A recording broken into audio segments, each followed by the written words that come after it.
Глава 1121. Мощь ледяного феникса. Хотя Ханли подозревал, как этот ледяной феникс связан с пламенем ледяного феникса, он не слишком задумывался об этом. Вместо этого он почувствовал, что было довольно странно, что старый дьявол Чо не помогал ледяному фениксу, а решил вместо этого втянуть себя в флаг тысячи демонов. Эта женщина явно была мастером Северного ночного дворца, вторым культиватором на поздней стадии зарождающейся души Северного ночного дворца. Оказалось, что она была значительно слабее мастера арктического дракона. По крайней мере, она никогда не культивировала ледяное пламя. В противном случае, вместе с двумя культиваторами на средней стадии зарождающейся души ей не было бы так трудно сражаться с ледяным фениксом 10-го ранга. Белое ледяное пламя ледяного феникса было слишком сильным. После того, как 3 культиватора Северного ночного дворца были охвачены этим пламенем, они значительно ослабели. Это было неожиданное открытие для Ханли, он не знал, что ледяное пламя может быть таким мощным.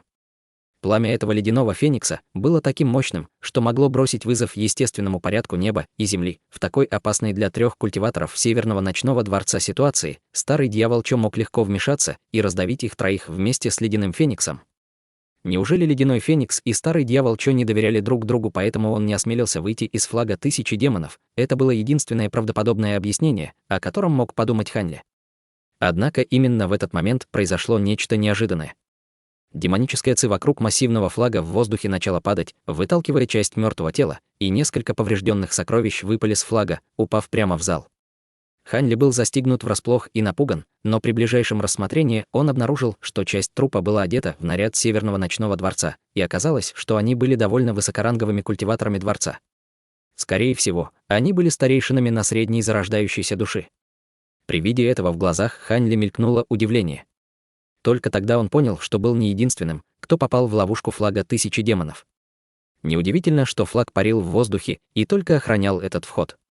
Ханли задавался вопросом, как долго эти культиваторы Северного ночного дворца были пойманы в ловушку на флаге. Те, кто продержался до этого момента во флаге тысячи демонов, очевидно использовали секретные техники, что позволяли им временно бороться с мощью флага. Иначе, учитывая мощь старого дьявола Чо в сочетании с мощью флага тысячи демонов, эти культиваторы не смогли бы продержаться так долго. Однако, пока на флаге все еще оставались культиваторы, старый дьявол Чо, скорее всего, не сможет использовать флаг, чтобы преследовать Ханли. Подумав об этом, Ханли почувствовал большое облегчение и продолжил осматривать остальную часть зала. Вскоре он увидел высокую нефритовую платформу. Платформа была более 1000 футов в ширину и около 70 футов в высоту. Издали Ханли увидел, что на платформе рядом друг с другом были установлены 3 транспортные формации, одна из которых была большой, а 2 другие были относительно меньше. Ханли пришел в восторг при виде этого, и, собравшись действовать, на его лице неожиданно появилось своеобразное выражение. Марионетка, стоящая позади него, внезапно сделала хватательное движение в воздухе. На расстоянии более 100 футов от Ханли пространство там исказилось, и изнутри появился черный кинжал. Это был кинжал дьявольской эссенции, пропавший в пространстве дьявольской ци. Кинжал каким-то образом сумел вырваться из ограничений самостоятельно и вернулся к Ханли. Марионетка подняла руку, и кинжал дьявольской эссенции в мгновение ока исчез в ее рукаве. Ханли слегка приподнял бровь, но не особо удивился этому. Вокруг его тела вспыхнул духовный свет, и он метнулся в платформе в виде полоски лазурного света, окруженной стаей из более 1000 огненных воронов, его летающими мечами и другими сокровищами. Если он сможет сбежать из зала духовной пустоты, ему будет все равно, кто победит, Северный ночной дворец или демонические звери. Через несколько мгновений лазурная полоска света достигла центра зала. Однако Ханли старался не привлекать к себе внимания и пролетел к платформе по длинной дуге. Однако из-за того, что на большую часть зала повлияло ледяное пламя ледяного феникса, Ханли не оставалось ничего другого, кроме как активировать слой высшего фиолетового пламени, пролетая сквозь него. Таким образом, вся белая ледяная ци была отражена фиолетовым пламенем и не смогла повлиять на Ханли. Небесное ледяное пламя. Ты тоже культиватор Северного ночного дворца. Не думай, что можешь обмануть меня только потому, что твое ледяное пламя изменилось. В центре зала ледяной феникс увидела, что Ханли сбежал из флага тысячи демонов, но она была слишком занята сражением с 3 культиваторами Северного ночного дворца. Она была потрясена, что он смог сбежать из флага тысячи демонов, поэтому пристально следила за ним. Когда Ханли взлетел в виде лазурной полоски света, Феникс насторожился, но, увидев, как Ханли обходил их, по-видимому, направляясь в другое место, она решила проигнорировать его. В конце концов, тот факт, что Хань Ли смог сбежать из флага тысячи демонов, показывал, что он определенно не был обычным культиватором. Если он не хотел вмешиваться в их битву, ей не нужно было сражаться с таким могущественным врагом без веской причины. Однако, как только пурпурное пламя появилось на теле Хань Ли, глаза ледяного феникса сразу же налились алым светом, и она резко закричала. Казалось, высшее фиолетовое пламя Хань Ли каким-то образом разозлило ее. Хань Ли притормозил, увидев недавно проявившуюся враждебность ледового феникса к нему, и, прежде чем он понял, что происходит, из клюва ледяного феникса вырвался крайне обиженный крик, и она резко жестко взмахнула крыльями к нему. Из ее крыльев мгновенно вырвалось бесчисленное количество ледяных перьев, острых, как стрелы, а затем превратилось в полупрозрачные летающие мечи длиною около полуметра. Хань Ли летело около 500-600 таких мечей, как сильный шторм. Хань Ли сильно испугался при виде предстоящей атаки. Независимо от того, насколько мощными были эти полупрозрачные мечи, одного их количества было достаточно, чтобы вселить страх в его сердце. Кроме того, эти летающие мечи были преобразованы из ледяных перьев ледяного феникса 10-го ранга, поэтому нельзя было недооценивать их силу. У Хань Ли не было много времени на раздумье. Он не только не остановился, но, наоборот, ускорился. В то же время более 100 золотых мечей и полчища алых огненных воронов выстрелили в сторону этих полупрозрачных мечей. В момент столкновения полупрозрачных мечей и воронов прозвучала серия громких взрывов. Шары багрового пламени взорвались один за другим на бескрайних просторах белой ледяной ци, в то время как золотые мечи и огненные вороны облаков смогли удержать полупрозрачные мечи Феникса. Этой доли секунды хватило, чтобы Хань Ли преодолел центр зала и направился прямо к платформе в углу. Ледяной Феникс была довольно озадачена. Она не думала, что ее атака даже не сможет задержать Хань Ли. Однако этот демонический зверь гораздо более злился на культиваторов, использующих небесное ледяное пламя, чем кто-либо мог себе представить. Он уже приравнял Хань Ли к тому человеку, с которым столкнулся в прошлом, и когда в его сердце вспыхнуло убийственное намерение, его массивное тело размылось, создав 3 аватара, которые были полностью идентичны его истинному телу. 2 из них немедленно полетели к 3 культиваторам Северного ночного дворца, а 3-й расправил свои ледяные крылья и исчез на месте. Хань Ли, естественно, тоже следил за тем, что делал демонический зверь, и его сердце дрожало от этого. Он немедленно заставил себя резко остановиться в воздухе. В этот момент он находился всего в 1000 метрах от транспортных формаций. С раскатами грома из его ладони вырвалось несколько десятков золотых дуг молний, каждая из которых была толщиной примерно с большой палец. Дуги молнии развернулись, создавая золотую сеть с радиусом в 300 футов, в центре которой был Хань Ли. Почти в тот же момент, примерно в 100 футах от Хань Ли, пространство там исказилось, и во вспышке белого света появился ледяной феникс. С мрачным выражением на лице Хань Ли сделал печать заклинаний. Все золотые дуги молнии вздрогнули и ударили в демонического зверя. Ледяной феникс был немного удивлен, увидев это, но ничуть не растерялся и раскрыл свой клюв. Изо рта вырвался порыв ветра, взвыв в воздухе, заставляя золотую сеть сбиваться с курса и не давая ей приблизиться. Золотая сеть была разорвана мощными порывами ветрами и исчезла через несколько секунд. Хань Ли был поражен, увидев это, и поспешно вызвал кипригель 8 духов, который он прятал в рукаве. Однако на этот раз ледяной феникс действовал первым и, расправив крылья, яростно взмахнув ими в сторону Хань Ли. Со звуками воющего ветра и раскатами грома в воздухе появилось огромное пространство белого ледяного пламени. Ледяному пламени хватило доли секунды, чтобы сконденсироваться, а затем оно превратилось в массивную волну высотой более 300 футов, обрушившуюся на Хань Ли. Сам же ледяной феникс с головой ушел в белую ледниковую ци. Во вспышке белого света его огромное тело затем исчезло в ледяной ци, и больше его не было видно. Губы Хань Ли дрогнули, увидев это, а в его глазах вспыхнул синий свет. Он поднял руку и, вызвав шар фиолетового пламени, поспешно швырнул его перед собой. Фиолетовое пламя с треском распространилось перед Хань Ли. В следующее мгновение ледяная волна обрушилась на барьер высшего фиолетового пламени. Белое и фиолетовое ледниковое пламя столкнулись и переплелись в жестком противостоянии. Хотя оба пламени были ледяными, они вели себя так, как будто вода встретилась с воздухом. Однако было совершенно ясно, что белое и ледяное пламя были гораздо более мощными, чем высшее фиолетовое пламя. Через несколько мгновений барьер фиолетового пламени начал дрожать и рухнул на Хань Ли. Выражение лица Хань Ли стало мрачным при виде этого, и он невольно стиснул зубы. Кипригель 8 духов в его рукаве тут же исчез, когда он прижал ладони к фиолетовому огненному барьеру. Внезапно фиолетовое пламя над его руками взбесилось и с новой силой установило барьер фиолетового света. Однако в этот самый момент в массивной волне вспыхнул белый свет, и пара когтей, длиной более фута, появилась из ледяного пламени, словно молния, вцепилась за руки Хань Ли. когти сверкнули ледяным светом, Хань Ли одного взгляда хватило понять, насколько когти были сильны. Несмотря на то, что Хань Ли в прошлом культивировал искусство яркого нефрита, если бы эти когти поразили свои цели, его руки наверняка были бы навсегда выведены из строя. Однако Хань Ли, казалось, ожидал эту атаку заранее. Внезапно из его рукавов вырвалось 2 пучка лазурных нитей, удерживая когти в барьере. Затем, во вспышке лазурного света, нити быстро обвились вокруг пары когтей, надежно зафиксировав их на месте.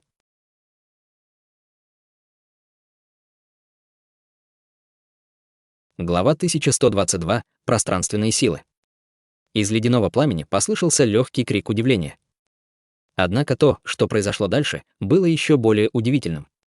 В воздухе, в нескольких десятках футов над Хань Ли, внезапно вспыхнул белый свет и появился пространственный разрыв.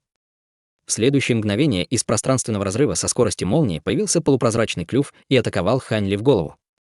Перед лицом неожиданной атаки с такого близкого расстояния, даже если Хань Ли смог вовремя среагировать, и времени уклониться от атаки просто не хватило. Кроме того, он был полностью сосредоточен на ледяном пламени перед ним и не принимал никаких защитных мер. Однако еще более странным было то, что даже когда клюв собирался проникнуть сквозь слой фиолетового пламени на его теле, выражение его лица осталось неизменным, и он даже не поднял голову. Внезапно в воздухе появился серебряный кулак и с грохотом врезался в клюв. Во время столкновения вспыхнул серебряный свет, и клюв был сдвинут в сторону на несколько футов. В момент появления лазурной фигуры рядом с клювом вспыхнул духовный свет. Это была не что иное, как человекоподобная марионетка. Как только Хань Ли понял, что столкновение с ледяным фениксом неизбежно, он приказал марионетке защищать его, и именно поэтому он смог избежать этой смертельной атаки в самый последний момент. После неожиданного нападения острый клюв немедленно исчез. Белое ледяное пламя перед Хань Ли внезапно отшатнулось, а затем сошлось, образуя тело этого ледяного феникса 10-го ранга. В этот момент демонический зверь был всего лишь около 30 футов в размерах, значительно меньше своего первоначального роста. Он посмотрел вниз на лазурные нити, связывающие его когти, и холодно зарычал. Его когти внезапно расширились в размерах в несколько раз, пытаясь освободиться от нитей. Однако на поверхности нитей вспыхнул лазурный свет, и они не сдвинулись с места, несмотря на все усилия ледового феникса. При виде этого в глазах ледяного феникса мелькнуло удивление. Однако затем он внезапно открыл клюв и выпустил 2 ослепительные полоски белого света, которые закружили вокруг его когтей.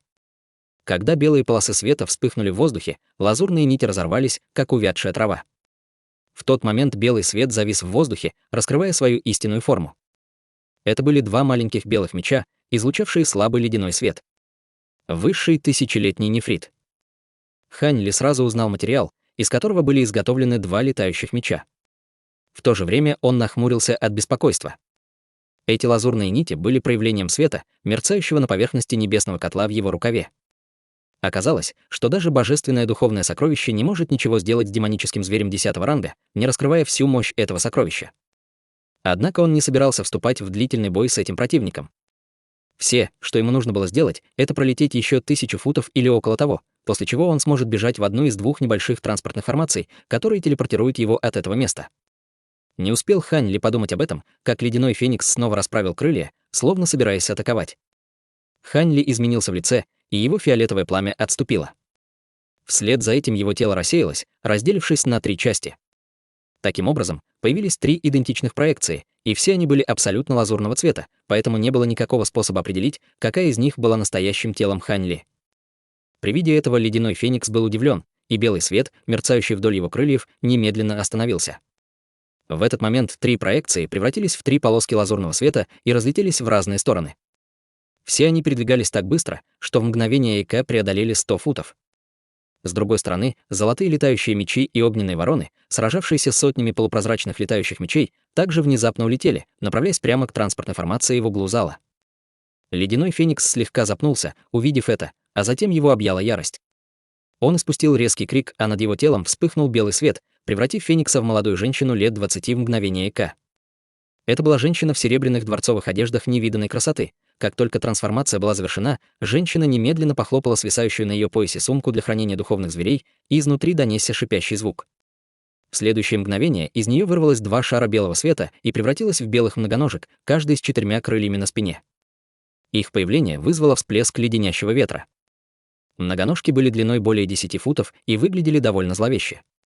Это были 2 шестикрылые ледяные многоножки, которые уже эволюционировали до стадии с 4 крыльями. Хань Ли обернулся и внезапно испугался, увидев это. Прежде чем он успел сообразить, что делать дальше, четырехкрылые многоножки одновременно расправили свои крылья и внезапно исчезли, услышав звук чего-то, летящего по воздуху. В следующее мгновение одна из многоножек появилась рядом с истинным телом Хань Ли, а другая появилась возле одной из его проекций. Они оба раскрыли свои пасти и выплюнули всплески белой ледяной ци. Хань Ли, естественно, не собирался подставляться под атаку ледяной ци.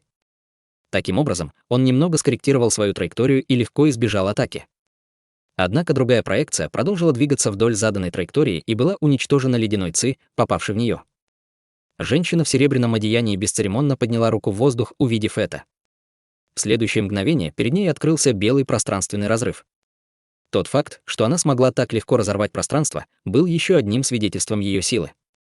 Затем ее тело качнулось в пространственный разрыв, и она исчезла вместе с ним.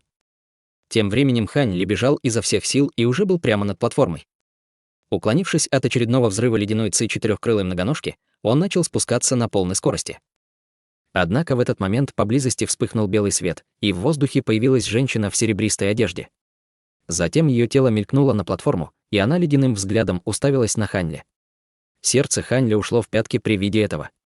Он не смел броситься в телепортацию, поскольку атака, начатая извне, пока он телепортировался, могла привести к катастрофическим последствиям.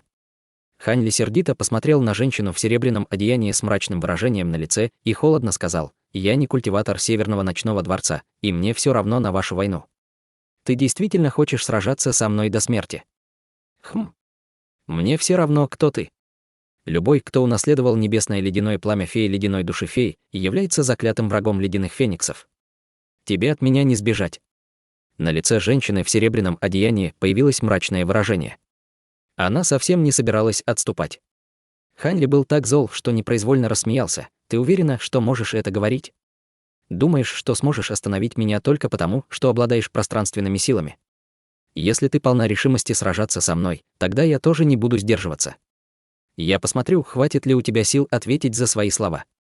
Он поднял руку, и все золотые мечи и огненные вороны немедленно начали кружить вокруг него. Меч Ци и алое пламя закружились посреди взрывов, создавая удивительное зрелище для созерцания. В то же время серебряный свет вспыхнул рядом с Хань Ли, и появилась человекоподобная марионетка. Затем он похлопал по своей сумке для хранения, и появился угольно-черный флакон, на который он наложил несколько небесных техник. Флакон сразу же вздрогнул, и изнутри появилось 5 всплесков серо-белой ци. Затем они начали формироваться в 5 скелетов, у каждого из которых в глазницах переливалось зеленое пламя. Появившись, демоны издали тревожный визг и повернулись в направлении ледяного феникса, оценивая его жаждой крови в глазах.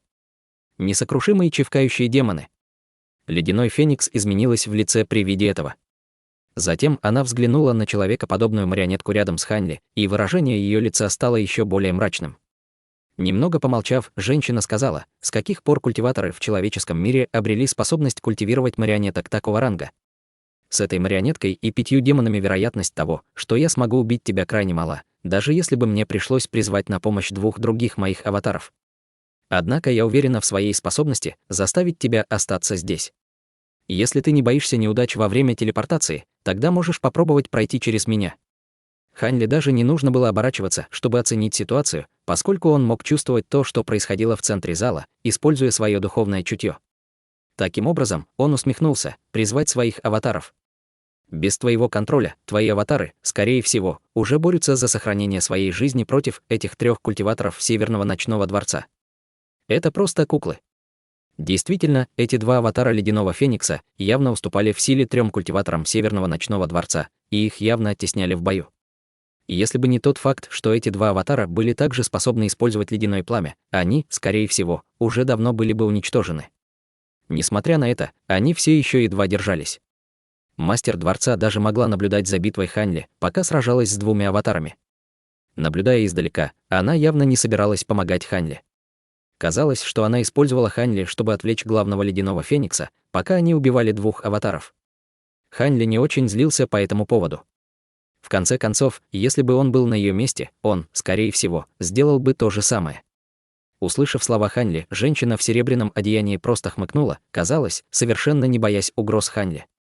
Хань Ли слегка вздохнул и, наконец, прекратил попытки уладить это словами. Сделав печать заклинания, он приготовился атаковать ледяного феникса как своей марионеткой, так и 5 демонами.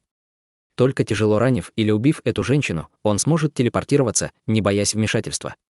Однако прямо в этот момент в ее глазах внезапно промелькнуло странное выражение. Казалось, смесь удивления и облегчения. Сердце Хань Ли трясло от шока, увидев это. Прежде чем он смог понять, почему на ее лице появилось такое выражение, пространство вокруг него внезапно затуманилось, и раздался знакомый зловещий голос. «Эй ты, иди сюда, маленькое отребье!» Как только раздался этот голос, вокруг него вспыхнул слой серого света, и окружающие пейзажи начали размываться. Сердце Хань Ли трясло от шока, и он сразу же взмахнул рукавом по воздуху. Талисман Разрушителя миров внезапно выстрелил вперед, и окружающий пейзаж вернулся к нормальному состоянию после вспышки желтого света. В то же время золотые мечи и огненные вороны вокруг Хань Ли были направлены вниз. С мощными взрывами серый свет был полностью побежден. Только подняв голову, Хань Ли обнаружил, что огромный флаг 1000 демонов каким-то образом появился в воздухе на несколько сотен футов над ним.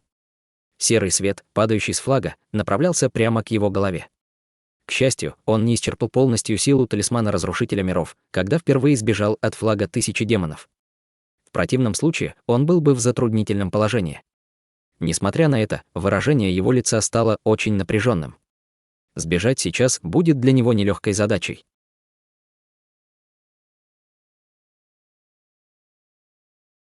Глава 1123. Адская призрачная мать. Хань Ли, естественно, не хотел попасть в окружение флага 1000 демонов.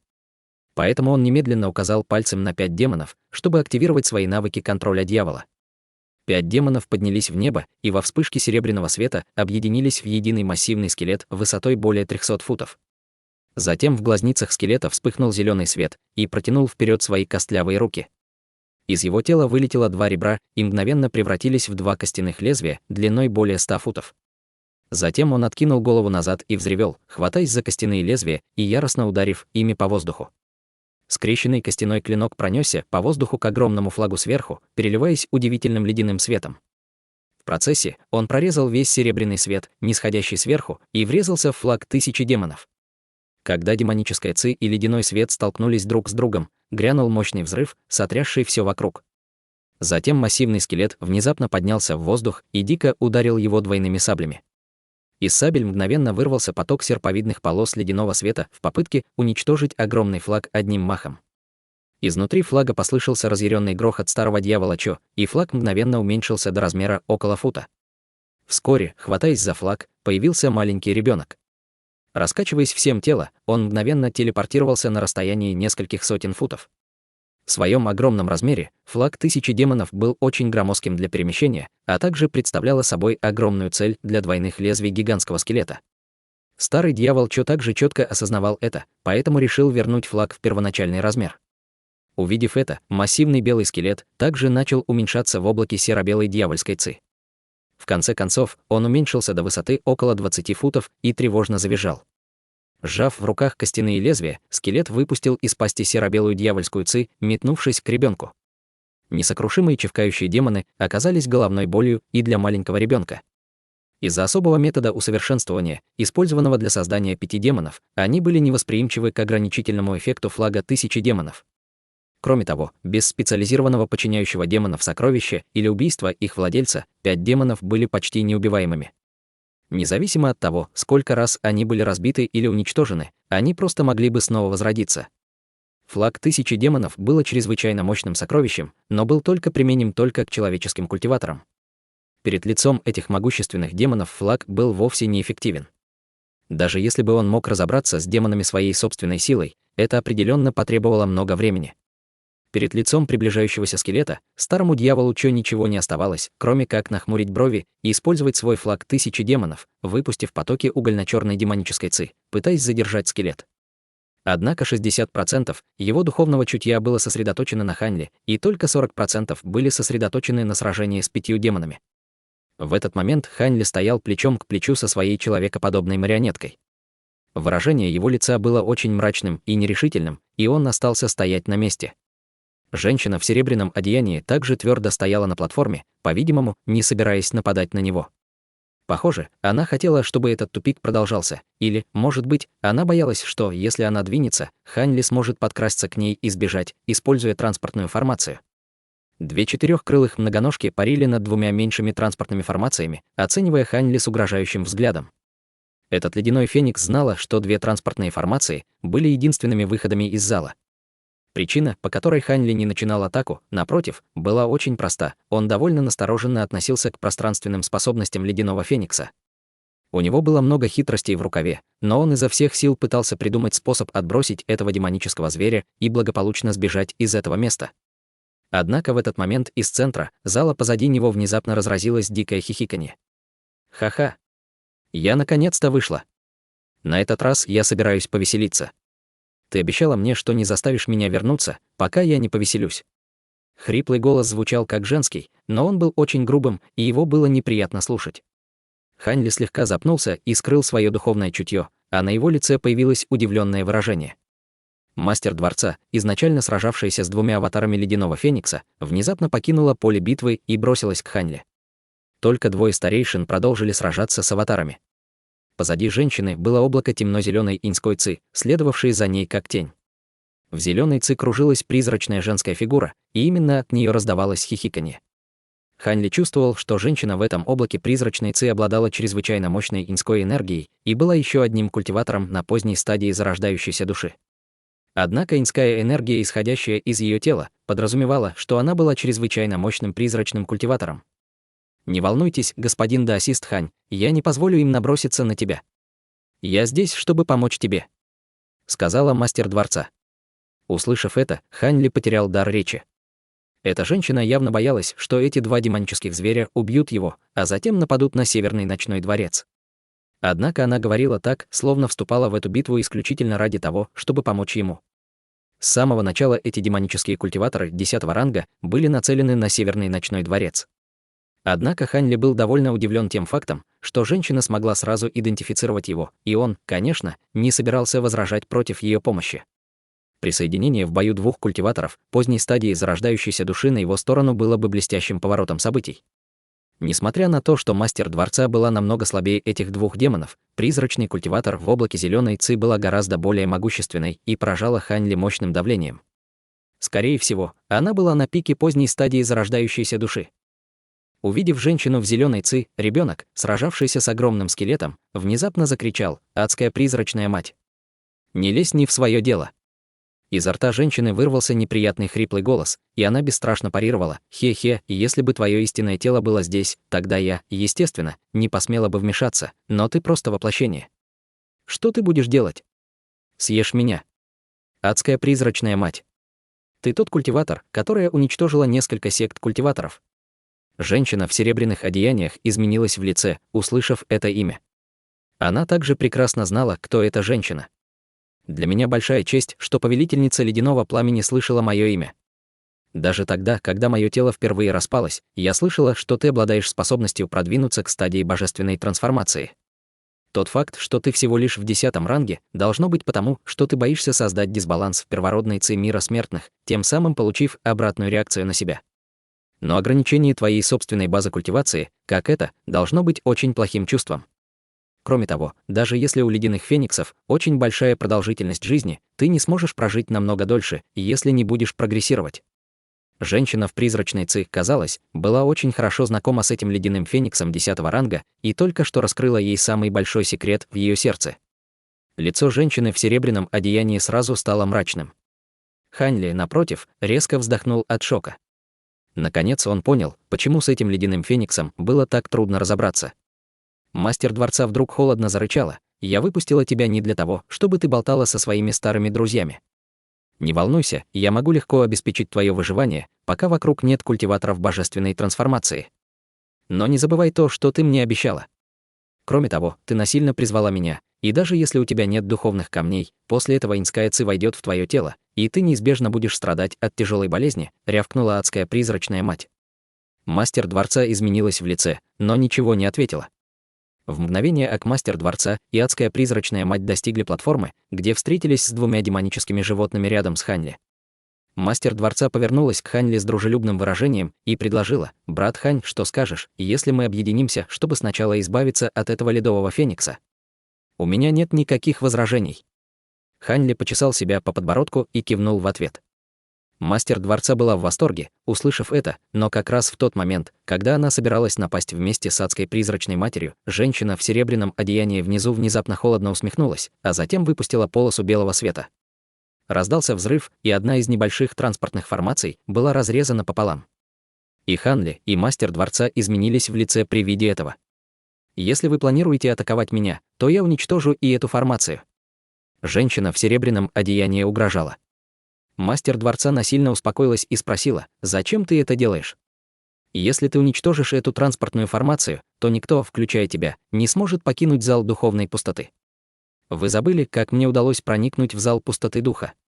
Женщина в серебряном одеянии холодно усмехнулась. Лицо Хань Ли стало слегка напряженным. Мастер дворца на мгновение обдумала ситуацию, а затем повернулась к Хань Ли со словами: «Нет необходимости обращать внимание на ее угрозы, господин Хань. Даже если этот проклятый зверь действительно разрушит транспортную формацию, мы сможем объединить усилия, чтобы сломать ограничения и выйти через главные ворота зала. Это займет некоторое время, но это определенно можно сделать». Хань Ли нахмурился, и на его лице появилось нерешительное выражение. Если бы он не убил тех 3 культиваторов Северного ночного дворца в пещере высшего нефрита, то он, естественно, мог бы объединить усилия с мастером дворца, чтобы сначала убить этих демонов, а затем прорваться через ограничения, чтобы сбежать из этого места. Тем не менее, этот ход действий явно бы занял много времени, и к тому времени культиваторы Северного ночного дворца наверняка обнаружили бы ситуацию в пещере высшего нефрита. Он не мог позволить себе тратить больше времени, пока Хань Ли был немного озадачен мастером дворца, ей в голову внезапно пришла одна мысль. Хань Ли появился перед ней, но никого из других культиваторов зарождающейся души, с которыми он вошел в пещеру высшего нефрита, не было. У нее уже было плохое предчувствие на этот счет. Однако перед лицом таких могущественных врагов она могла только притворяться, что не замечает ситуации. Внезапно ее глаза загорелись решительностью, а губы ее задрожали, передавая голосовую передачу. Адская призрачная мать позади нее внезапно вспыхнула в облаке зеленого тумана, и ее тело внезапно стало расплывчатым и несущественным. Сразу после этого из тумана беззвучно вырвалась тонкая зеленая нить, а затем исчезла в мгновение ока. Несмотря на то, что зеленая нить путешествовала крайне скрытно, ледяной феникс внизу все равно заметила, что что-то не так, и закричала: «Не смей!». Затем она щелкнула пальцами в направлении другой маленькой транспортной формации и выпустила в нее 5 очередей белого ци-мечей. В то же время четырехкрылая многоножка в воздухе над этой формацией также резко опустила голову, выплюнув облако белой ледяной ци, которая полностью окутала транспортную формацию внутри.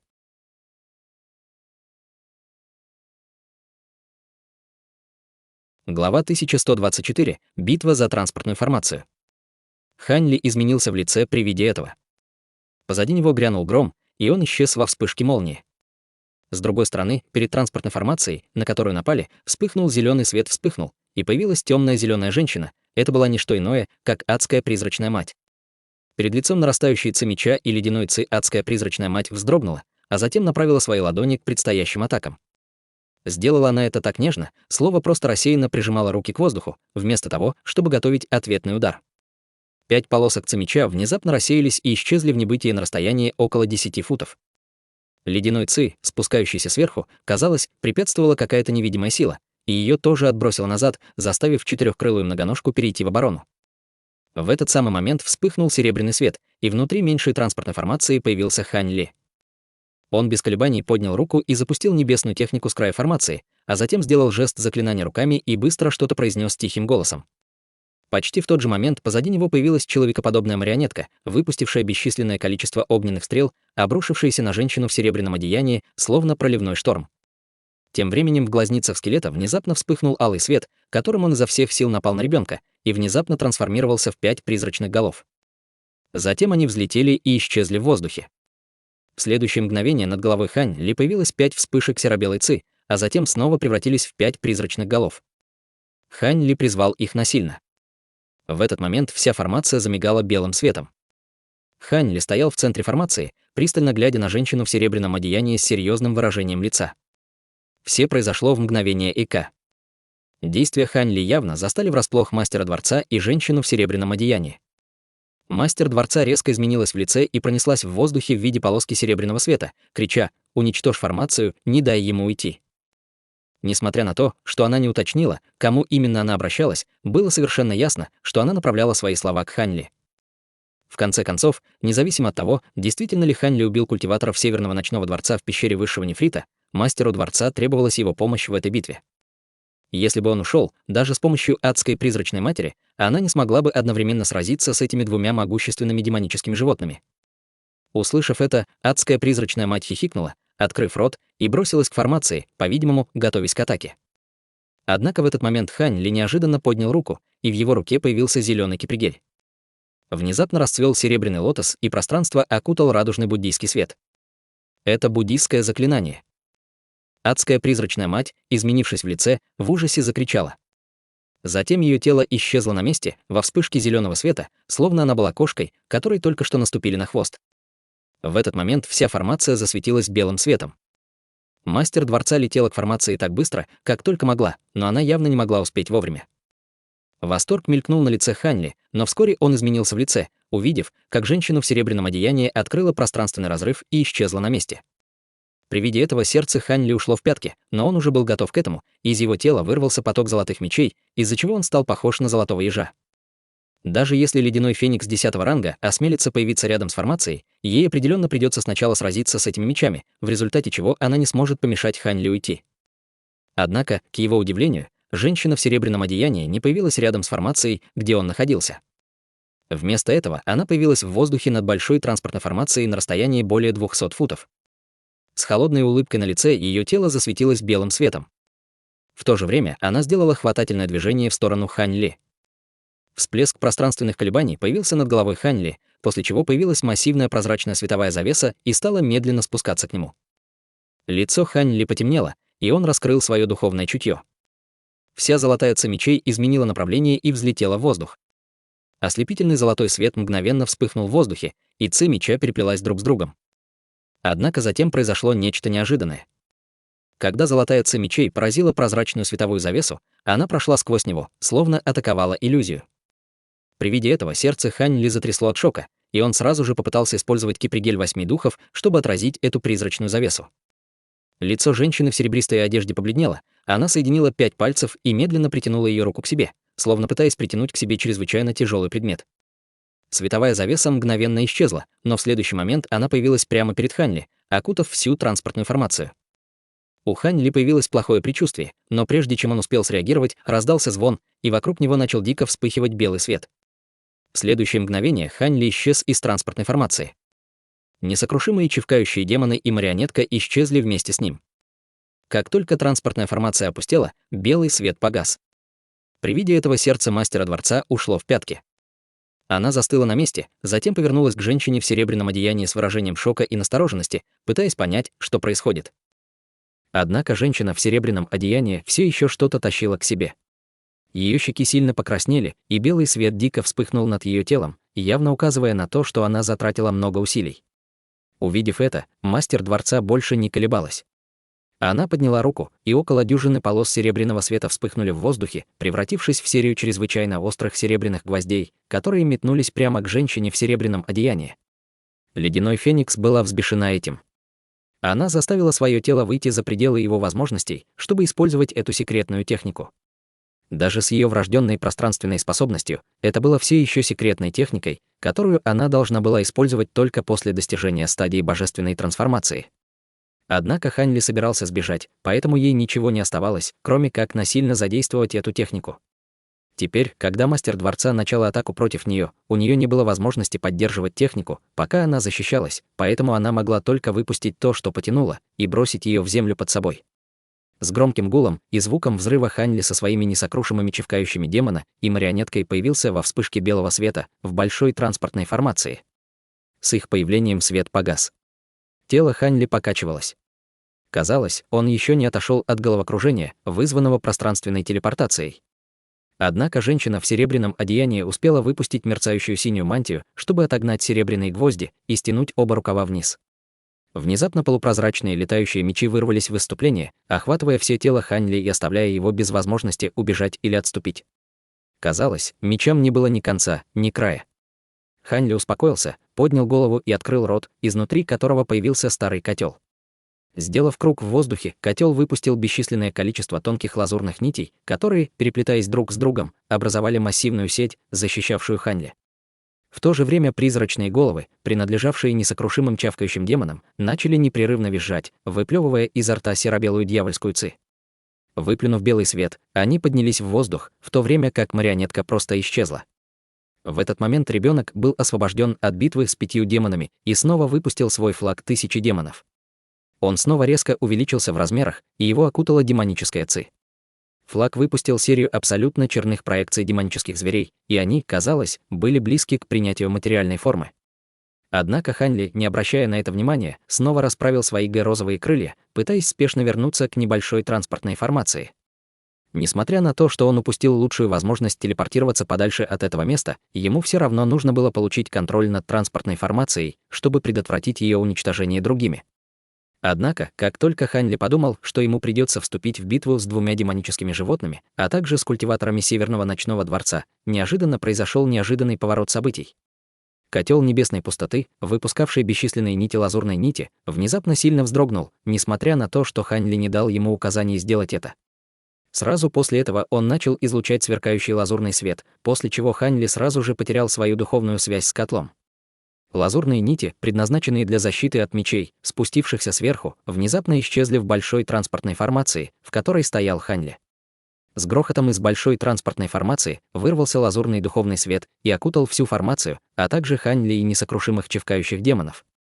Это небесный котел. Мастер дворца, казалось, не поверила своим глазам, сразу же переведя внимание с женщины в серебряном одеянии.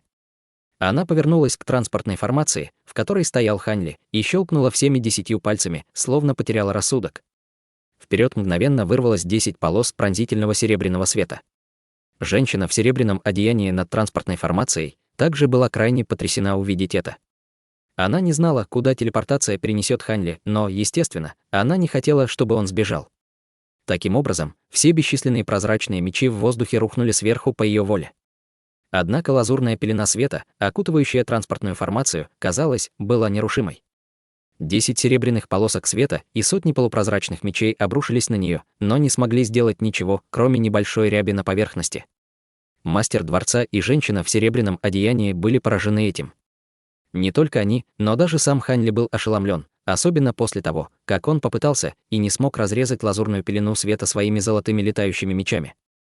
Обыскав зарождающуюся душу мастера арктического дракона, и если его память не изменила его, то транспортная формация, в которой он находился, была древней односторонней транспортной формацией, которую никогда не использовали.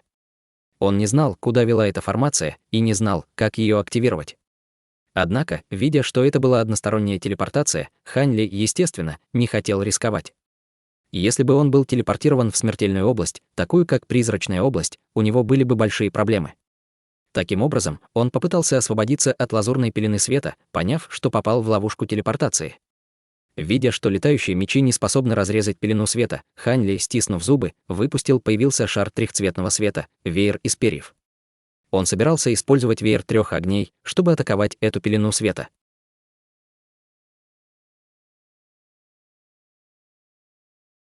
Глава 1125. Возвращение в знакомое место.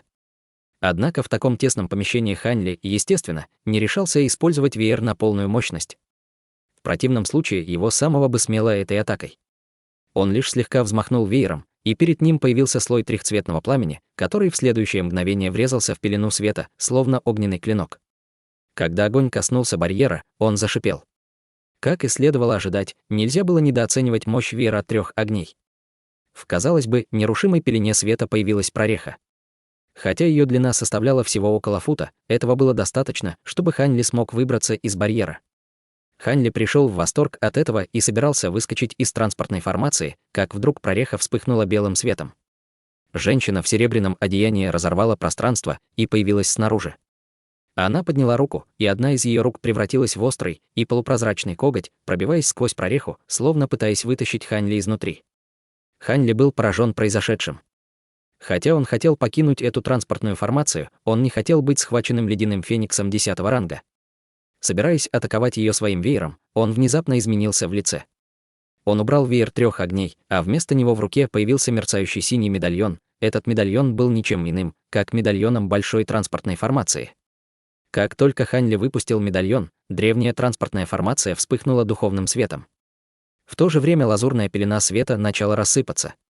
После того, как свет погас, Хань Ли и несокрушимые чевкающие демоны исчезли, вместе с женщиной в серебряном одеянии, которая первоначально стояла на краю транспортной формации. Казалось, что она была телепортирована вместе с Хань Ли. Мастер дворца вздрогнула при виде этого, а на ее лице появилась смесь восторга и досады.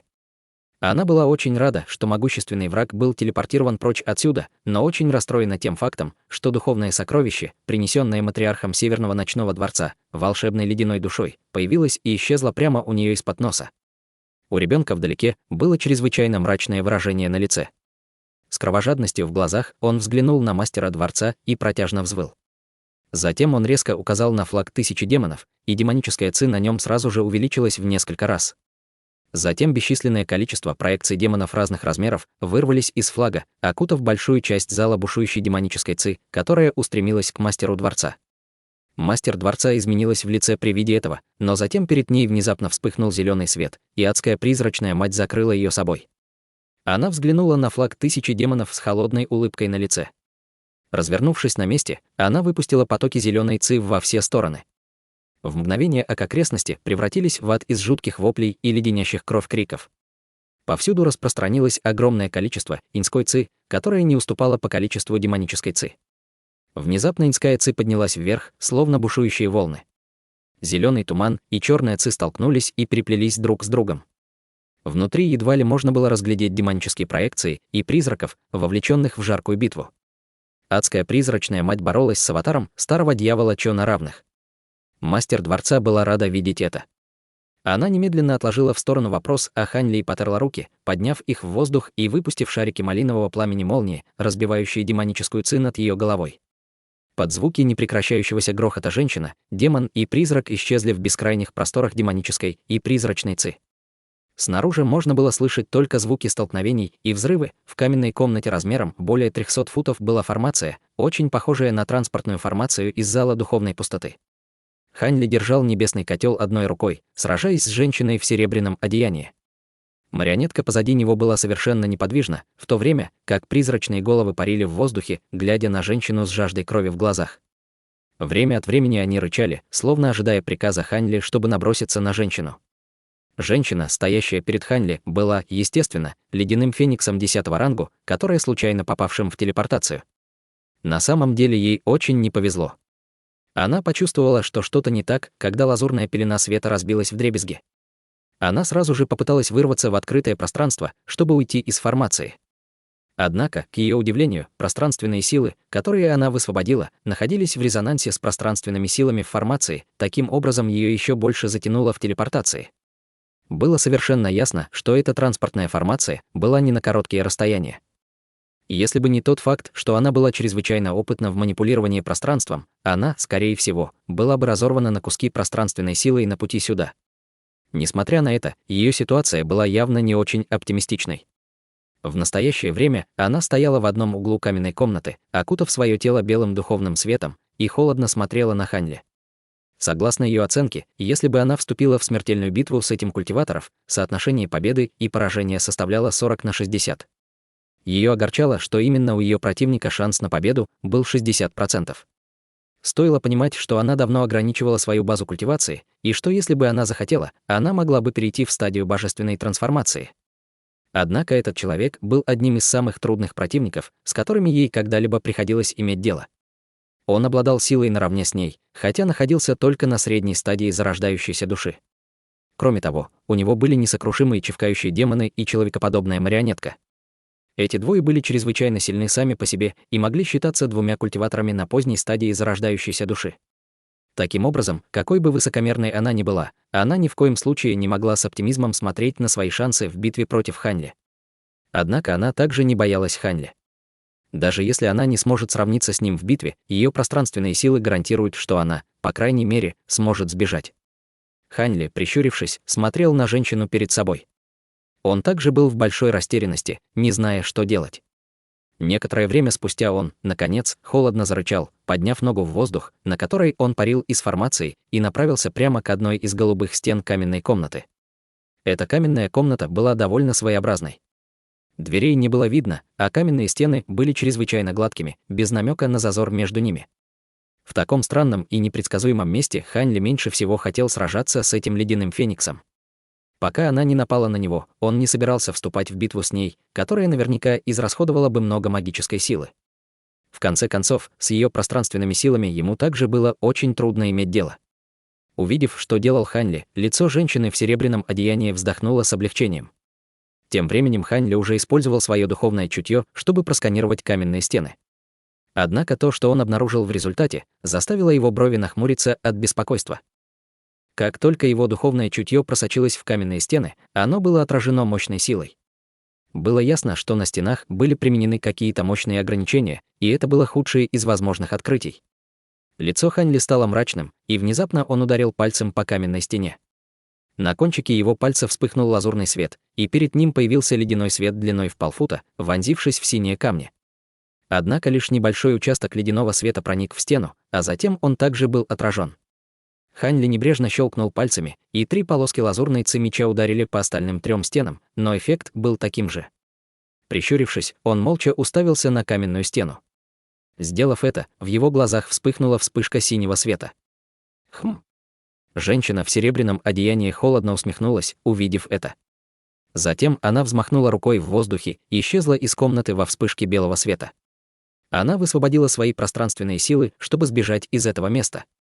Хань Ли полностью проигнорировал это, продолжая молча осматривать каменную стену. Внезапно марионетка позади него внезапно подняла руку, кинув черный кинжал, пронзив воздух. Кинжал с грохотом ударил в неуловимое пятно на стене. Стена синего цвета перед ним внезапно рухнула, и его глаза немедленно загорелись. Он появился в месте, что казалось пустым залом, а женщины в серебряных одеждах нигде не было видно. Однако, при ближайшем рассмотрении, губы Хань Ли дернулись, и в его глазах промелькнуло недоверчивое выражение. Это была реакция на каменные ворота перед ним. Они были квадратной формы, длиной и шириной более 100 футов. На воротах были вырезаны странные руны, а на их поверхности мерцал слабый белый свет, что явно указывало на то, что на него были наложены какие-то ограничения. Однако Хань Ли был очень хорошо знаком с этими каменными воротами и узнал их с первого взгляда. Он почувствовал, словно его окатило холодной водой, осознав, что это за место. В его сердце вспыхнуло удивление. Глубоко вздохнув, Хань Ли собрался с силами и шагнул прямо к каменным воротам. Во вспышке золотого света в его руке появился летящий меч длиной более фута.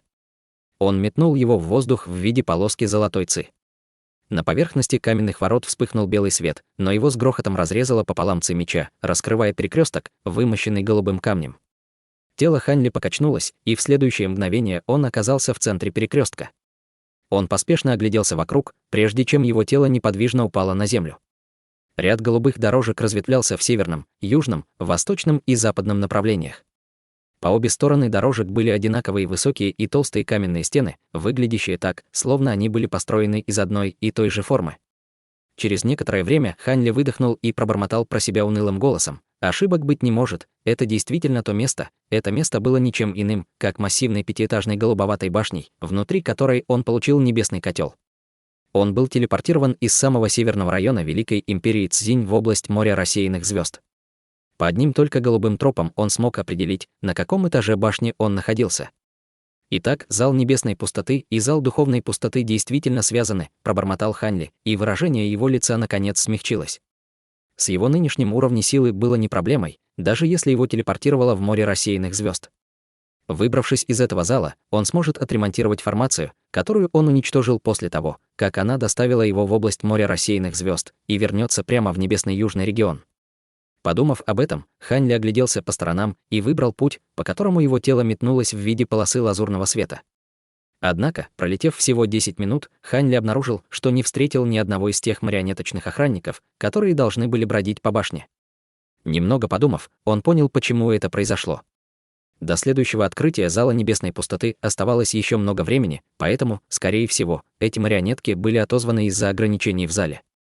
Мало того, Хань Ли не препятствовали никакие другие ограничения или ловушки на пути, но и эта башня была превращена в неодушевленный предмет.